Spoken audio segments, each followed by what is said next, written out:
আসসালামু আলাইকুম। শেফা ন্যাচারাল পক্ষ থেকে স্বাগতম। আজকে আমরা আলোচনা করব মানুষ আসলে কেন মোটা হয়, স্বাস্থ্য কেন বেড়ে যায়, এ নিয়ে একটু আলোচনা করতে চাচ্ছি। আসলে আমার যে আজকের যে টপিকটা, এটা আসলে সবার জন্য নাও মিলতে পারে। তবে অধিকাংশ কারণে কেন মানুষ মোটা হয়, এগুলো নিয়ে মোটামুটি আজকে আলোচনাটা আমরা করতে চাচ্ছি।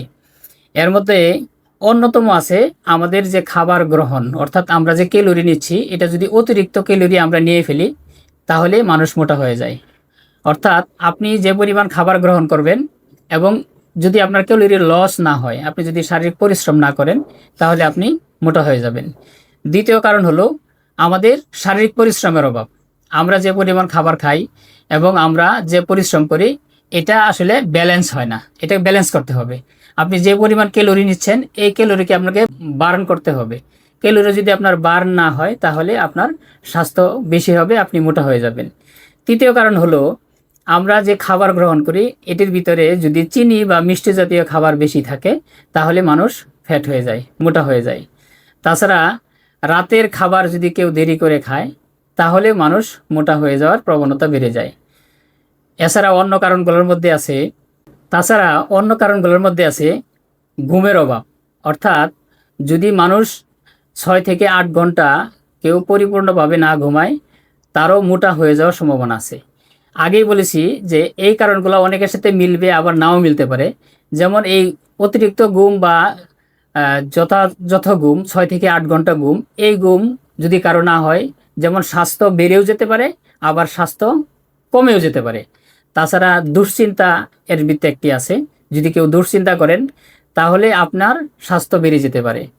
তাছাড়া কিছু খাবার আছে যেগুলো সফট ড্রিঙ্কস আছে, এগুলোতে আসলে কি পরিমাণ ক্যালোরি আছে আমরা না জেনে অনেক সময় খেয়ে ফেলি, বা অনেক সময় এই বন্ধুবান্ধবের সাথে থেকে আমরা বেশি পরিমাণ খেয়ে ফেলি।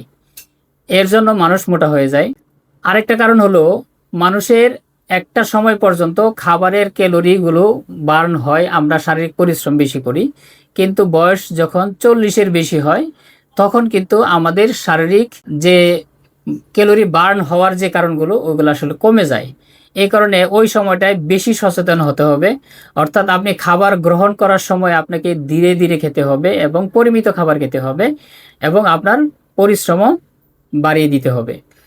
তাছাড়া আরও কারণ আছে, যারা ধূমপান করে তাদেরও এই সমস্যাগুলো হয়। অন্যতম কারণগুলোর মধ্যে খাবার এবং খাবারে অনিয়ম যারা করে, তাদেরও এই মোটা হয়ে যাওয়ার সম্ভাবনা বেশি থাকে। বিশেষ করে যারা নিয়মিত খায় না, বা খাবারের নিয়ম বা খাবারের সময় ঠিক থাকে না, তাদের মোটা হয়ে যাওয়ার প্রবণতা বেশি থাকে। কারণ আপনি একটা সময় বা দীর্ঘ সময় না খেয়ে হঠাৎ করে যখন খাবার সামনে পেলেন, তখন বেশি পরিমাণ খেয়ে ফেললেন। এর জন্য মানুষ মোটা হয়ে যায়। এই কারণে মানুষ আসলে মোটা হয়। এবং এর জন্য আসলে যে সবার সাথে, আমি আগেই বলেছি যে এই কারণগুলোর জন্য যে সব মানুষ মোটা হবে, এটা সবার সাথে নাও ম্যাচ করতে পারে। ধন্যবাদ।